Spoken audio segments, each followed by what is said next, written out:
अपने शहर की लेटेस्ट खबरों के लिए चैनल को सब्सक्राइब करें और बेल आइकन को दबाएं।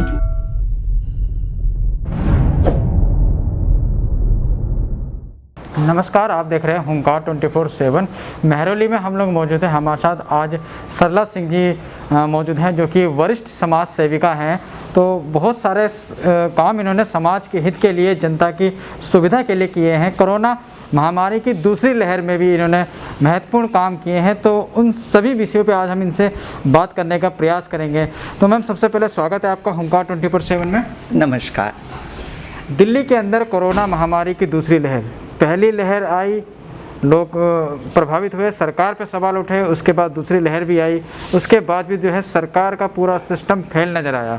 ऐसे में समाज सेविका के तौर पे बताया जाता है कि आपने भी जो है लोगों की मदद करी है। तो उसके बारे में ज़रा बताइए हमारे दर्शकों को। ऐसा है, हम लोगों ने तो कोरोना के दौरान बहुत से काम किए।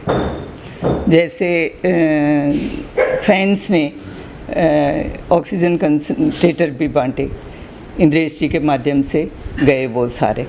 और हिंद सेना ने डॉक्टर्स की टीम को अपने साथ जोड़ के और पेशेंट्स को उनके घरों तक मेडिसिन पहुंचाना, उन्हें सही रास्ता दिखाना, ये सब हम लोगों ने किया। और दाह संस्कार में हमारे कार्यकर्ताओं ने रोज़ 12 से 16 तक दाह संस्कार किए। और दाह संस्कार करते हुए हमारे अपने कार्यकर्ता भी गए उसमें, जिनका हमें बहुत अफसोस है। अफसोस तो जितने भी लोग गए इस बीमारी के दौरान, अफसोस तो देखो सबका है, किसी न किसी का अपना गया ही है उसमें। और कई तो ऐसे हैं, जैसे स्कूलों के साथ भी मैं जुड़ी हूँ, तो बच्चों के माँ बाप ही नहीं रहे। तो बहुत तकलीफ़ भी होती है अंदर से इस बात की कि उन लोगों को कैसे संभाला जाए। और कोशिश करते हैं उन लोगों से मिल के, जुड़ के, हम समाज के लोग इकट्ठे होकर उनकी कुछ सहायता करें। ये सब होता है। लेकिन उसके बावजूद भी जो लोग हमेशा ये कहते रहते हैं कि जी सरकार कुछ नहीं कर रही है, सरकार सब कुछ कर रही है, हम कुछ नहीं कर रहे हैं जो हमें करना चाहिए। मास्क हमें लगाना चाहिए, हम नहीं लगा पाते, लगाएंगे तो आधा अधूरा लगाएंगे। डिस्टेंस मेंटेन करना चाहिए। अब आज जैसे खुल भी गया है सारा, तो खुलने के बाद सड़कों पे ऐसे अंधाधुंध लोग उतर आए हैं, जैसे मतलब बिल्कुल वो है। लेकिन दूसरी बात उसमें विषय ये भी आता है कि कुछ लोग तो ऐसे भी हैं जिन्हें जीवन यापन भी करना है। समस्याएं तो सारी ही हैं जी, लेकिन ये बीमारी दूरी से, डिस्टेंस से ही बची जा सकती है। इसलिए सरकार का ऐसा कोई दोष नहीं था कि ऑक्सीजन नहीं मिली।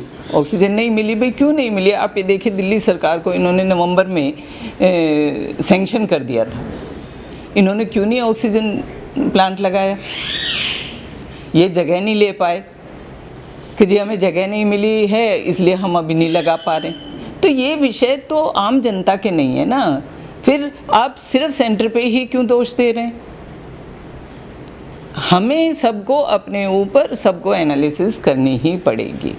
अंत में आप ये देखिए, अब ऑक्सीजन कंटेनर ऐसे खड़े हैं कि जी कोई लेने वाला नहीं है उन्हें। बीमारी भी चली गई है, लेकिन उस बीच कोई लेने वाला नहीं था। और ब्लैक में क्योंकि करना था, इसलिए भी इसकी वो उड़ाई कि जी मिल नहीं रही है ऑक्सीजन, क्योंकि ब्लैकियों ने ब्लैक करनी थी उसकी। दवाइयाँ रेमडेसिविर वगैरह आप ये देखिए नकली आए। उसमें कौन है आप ये बताइए? सरकार थोड़ी है, इंसान है वो, जिन्हें ये नहीं समझ में आ रहा कि तुम क्या कर रहे हो। रेमडेसिविर नहीं मिली, दवाइयाँ नहीं मिल रही हैं, लोग पागल हो रहे हैं कि जी हमें दवाइयाँ नहीं मिल रही हैं। और हॉस्पिटल के लिए हम भागे जा रहे हैं। जो चीज़ है तो अल्टीमेटली जुकाम से रिलेटेड बीमारी है सारी। जुकाम हुआ, उसमें फिर सीवियर होते हो आयुर्वेदिक ठीक नहीं है, कोई कह रहा है जी एलोपैथिक ठीक नहीं है। आदमी को खुद ठीक रहने के लिए पता होता है कि मैं क्या ठीक कैसे हो सकता हूँ। बहुत सारी चीज़ें हैं जिन पे हम लोग अगर अपने विचार दौड़ाएंगे तो निकलेगा कुछ ना कुछ उसमें से। मैम, लोगों ने तो लापरवाही करी, जिसके कारण कोरोना के मामले बढ़ गए। लेकिन सरकार की भी एक जिम्मेदारी होती है। सरकार भी कहीं ना कहीं नाकाम रही है। जिस तरह से दिल्ली के हालात देखने को मिले कि डेड बॉडियों के लिए शमशान घाट में जगह नहीं है, अस्पतालों में मरीजों के लिए जगह नहीं है, बेड नहीं है, वेंटिलेटर नहीं है, ऑक्सीजन नहीं है, यहाँ तक कि वैक्सीन भी नहीं है। तो कहीं ना कहीं हम सरकार को भी इसमें विफल मानते हैं कि सरकार जो सुविधाएं लोगों को देनी चाहिए सरकार देने में नाकाम है। जो स्वास्थ्य मॉडल का दावा दिल्ली सरकार करती है वो इस लॉकडाउन के दौरान पूरी तरह से फेल नज़र आया। बिल्कुल ठीक कह रहे हो आप, बिल्कुल फेल नज़र आया, इसमें कोई दो राय नहीं। हमारी जो पहली वेव आई थी तभी हम लोगों को सचेत होके वैक्सीन भी हमें निकालनी चाहिए, दवाई की मात्रा भी हमें पूरी होनी चाहिए थी, और लोगों के हेल्थ क्या हॉस्पिटल्स की आप ये देखें ना, कहीं कोई काम हुआ है हॉस्पिटल्स में? एम्स दिल्ली में कितने एम्स बन गए आप ये बताइए, और जो सरकारी हॉस्पिटल हैं उनमें कहाँ जाने की जगह है? प्राइवेट पेशेंट को लेने को तैयार नहीं है, वो सिर्फ वीआईपी पेशेंट्स को लेगा। ऐसे कैसे चलेगा आप ये बताइए?